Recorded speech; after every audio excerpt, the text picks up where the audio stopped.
नमस्कार बच्चों, आज की कक्षा में हम दौरान के रूप में उपसर्ग और प्रत्यय पढ़ने जा रहे हैं। उपसर्ग हम पिछली कक्षा में भी पढ़ चुके हैं और इस कक्षा में हम इसका दोहरान करेंगे।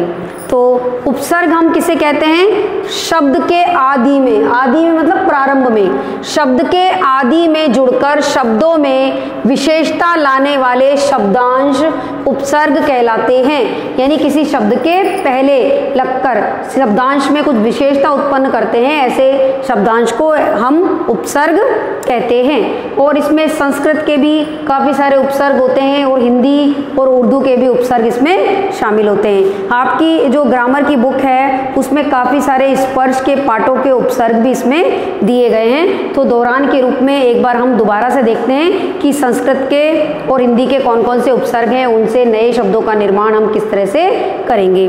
तो हम इसमें देख रहे हैं उपसर्ग है ए, और ए से मिलकर खंड में ये ए लगने पर बना अखंड, अनाथ, अथा। अब परीक्षा में किस तरह से हमारा आएगा? परीक्षा में कई बार हमें उपसर्ग दे दिया जाएगा और उससे हमें नए शब्द बनाने को दिया जाएगा। जैसे कि हमें उपशब्द दे दिया और उससे हमें कहा कि दो नए उपसर्ग शब्दों का शब्द रूप का निर्माण कीजिए। या फिर ऐसे भी आ सकता है कि आपके पास कोई पूरा एक शब्दांश आ जाए और उसमें पूछा जाए कि इसमें कौन सा उपसर्ग लगा हुआ है। तो इस तरह से दो तरह से आपके पास ये प्रश्न पूछा जा सकता है। तो हम इसमें देखते हैं कौन कौन से शब्द हैं। इसके अलावा भी काफ़ी सारे उपसर्ग आपकी पाठ्य पुस्तक में दिए गए हैं ग्रामर की बुक में, जिन्हें आपको अध्ययन करना है परीक्षा के लिए। तो संस्कृत के और हिंदी के मिले जुले उपसर्गों को हम देखते हैं। इसमें ए से हमारा शब्द बना है अखंड, अनाथ, अथा। ऐसे ही अन शब्द हैं अनाचार, अनपढ़ और अनादि। ऐसे ही शब्द है अति, अतिशय में लगने से अतिशय, अधिकार, अधिनायक। अपमान, अपयश और अपव्यय। अपव्यय यानी फालतू खर्च करना, व्यय करना, अपव्यय। उपहार, उपहास, उपकरण। आ लगने पर आगमन, आमरण और आजीवन।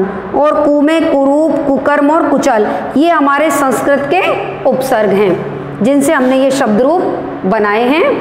अब यहाँ पर हम हिंदी के कुछ शब्द देखते हैं, जैसे अध। जला में अध लगने से अध जला यानी आधा जला हुआ।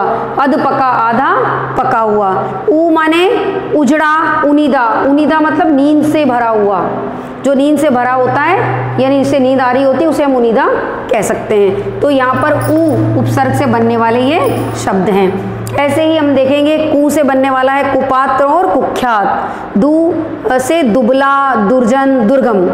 बिन से देखा में लगने पर बिन देखा, ब्याहा में लगने से बिन ब्याहा। इस तरह से भर में भरपूर, भरमार और भरपेट। सह से सपूत, सरल, सहज, सरस। सु में सुकन्या, सुफल। तो इस तरह से हमारे पास परीक्षा में कुछ उपसर्ग शब्द आएंगे जिससे हमें नए शब्दों का निर्माण करना है, या फिर हमारे पास कोई शब्दांश आएगा जिसमें हमें ढूंढना है कि इसमें कौन सा उपसर्ग लगा है। और हमारे जो पाठ हैं स्पर्श के, उनके कुछ उदाहरण हैं, जैसे अनावश्यक, अधि, अधिकार, पर, परलोक, आरोहण, अतिथि, आगमन, उपवास। तो इस तरह से हमारे पास कुछ उदाहरण हैं इसमें जिसमें हम उपसर्गों को देखते हैं। तो बच्चों उपसर्गों के कुछ उदाहरण इसमें आपको दिए गए हैं, आशा है आपको समझ में आया होगा। और आगे हम इसमें देखने जा रहे हैं प्रत्यय। तो प्रत्ययों के कुछ उदाहरण हम आगे देखेंगे। तो बच्चों आगे हम प्रत्यय में देखते हैं।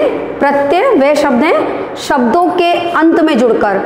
उपसर्ग में हमने देखा था शब्दों के प्रारंभ में जुड़ते हैं, और यहाँ शब्दों के अंत में जुड़कर शब्दों के अर्थ में विशेषता लाने वाले शब्दांश प्रत्यय कहलाते हैं। यानी ये शब्दों के अंत में जुड़ते हैं और शब्दांश में विशेषता लाते हैं और इन्हें हम प्रत्यय कहते हैं। इसके उदाहरण हम संज्ञा शब्दों के रूप में विशेषण, क्रिया, भाववाचक, कृत्यवाचक, कर्मवाचक, स्त्रीलिंग और क्रिया विशेषण शब्दों के रूप में देखेंगे।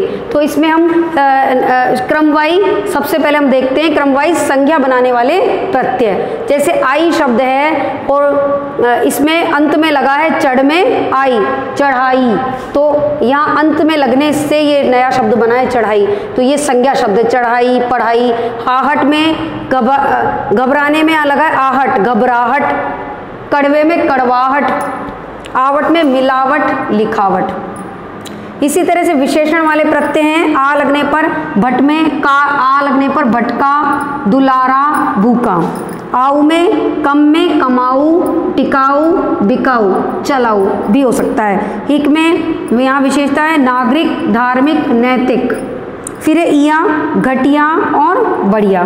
तो इस तरह से हमने यहाँ देखा संज्ञा बनाने वाले प्रत्यय और विशेषण बनाने वाले प्रत्यय। वही हम क्रिया वाले देखते हैं, जहाँ पर क्रिया शब्द प्रत्यय लगने पर क्रिया शब्दों का निर्माण किया जाता है। ता लगने पर डूब में डूबता, चढ़ता, उतरता। आ में जागा, बैठा, उठा, यानी आ शब्द लगा है यहाँ पर अंत में। कर में कर शब्द से बना है, सो में लग गया तो कर, सो कर, उठ कर। वहीं पर भाववाचक संज्ञा प्रत्यय देखें हम तो जहाँ पर हमें भाववाचक संज्ञा देखने को मिलती है, पा में मोटे में मोटापा, बुढ़ापा। आई मोटाई, गोलाई। ताल सुंदरता, त्वय बंधुत्व। ओती मनोती, बपौती।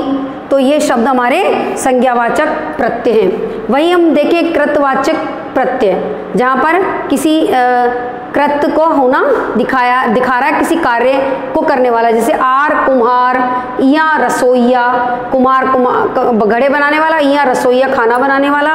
अक पाठक यानी पढ़ने वाला। फिर हम कर्मवाचक की बात करें, जहाँ किसी कर्म के होने का बोध होता हो।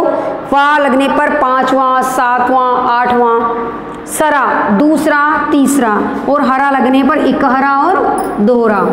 तो इस तरह से हमने यहाँ पर क्रमवाच्य वाले प्रत्यय देखे। फिर है हमारे पास स्त्रीलिंग वाचक प्रत्यय, इसमें आ लगने पर स्त्रीलिंग वाले ही बनेंगे, जैसे प्रिया, बाला, शिष्या आदि। फिर है ई, देवी, शेरनी, यहाँ पर सारे स्त्रीलिंग वाले शब्द हैं। इन, धोबिन, मालिन, बाघिन, इस तरह के शब्द यहाँ हमें देखने को मिलते हैं स्त्रीलिंग वाचक प्रत्यय में। फिर है क्रिया विशेषण, जहाँ पर क्रिया की विशेषता वाले हमें प्रत्यय देखने को मिलते हैं। पूर्वक, सफलता पूर्वक। त्वय साधारण त्वय।